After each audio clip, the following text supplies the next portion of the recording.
بسم اللہ الرحمن الرحیم۔ السلام علیکم۔ حضرت آدم علیہ السلام سے لے کر حضرت محمد صلی اللہ علیہ وآلہ وسلم تک جتنے بھی انبیاء کرام کے حقائق اور واقعات یہاں پر بیان کیے جا رہے ہیں، آپ سے گزارش ہے کہ تمام واقعات سننے کے لیے اسلامک سٹوریز ان اردو کو سبسکرائب کریں، نوٹیفیکیشن کے لیے بیل کا بٹن دبائیں تاکہ نئی آنے والی ویڈیوز کا نوٹیفیکیشن مل سکے۔ اسرا اور آپ صلی اللہ علیہ وسلم کو رات کو لے جایا گیا اور جبرائیل علیہ السلام آپ کے پاس براق لائے اور وہ خچر سے چھوٹا اور گدھے سے بڑا اور کان ہلانے والا تھا۔ اس کا پاؤں اس کی حد نگاہ تک پڑتا تھا۔ اس کے 2 بازو تھے جو پیچھے سے اسے دھکیلتے تھے اور اس پر یاقوت کی زین تھی۔ وہ آپ کو بیت المقدس لے گیا۔ وہاں آپ صلی اللہ علیہ وسلم نے نماز پڑھی۔ پھر آپ صلی اللہ علیہ وسلم کو آسمان پر چڑھایا گیا اور آپ کے رب کے درمیان فرمان الہی کے مطابق قاب قوسین اور ادنیٰ کا فیصلہ رہ گیا۔ پھر وہ آپ کو نیچے لایا اور آپ حضرت ام ہانی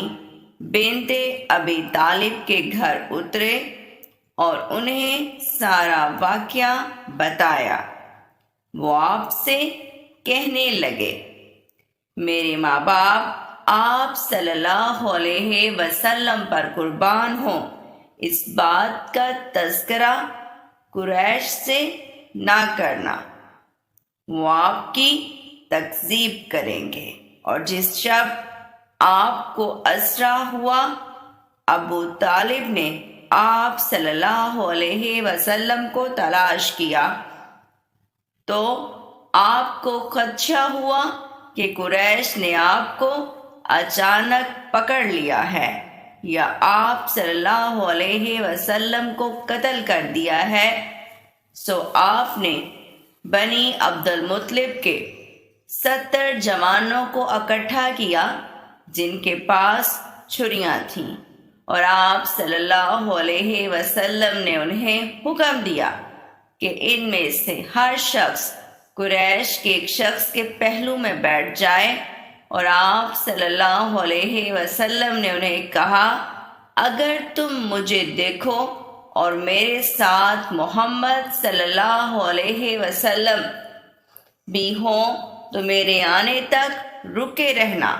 بصورت دیگر تم میں سے ہر شخص اپنے ہم نشین کو قتل کر دے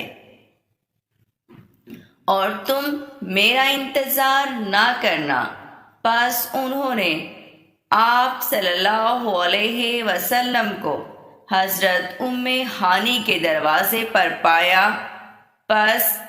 آپ کو ان کے سامنے لایا گیا، حتیٰ کہ آپ صلی اللہ علیہ وسلم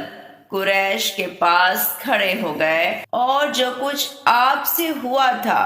وہ انہیں بتایا، تو انہوں نے اپنے دلوں میں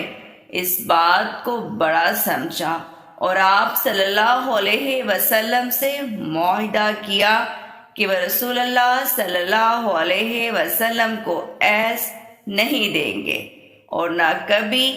آپ سے ایسا سلوک کریں گے جو آپ کو ناپسند ہو۔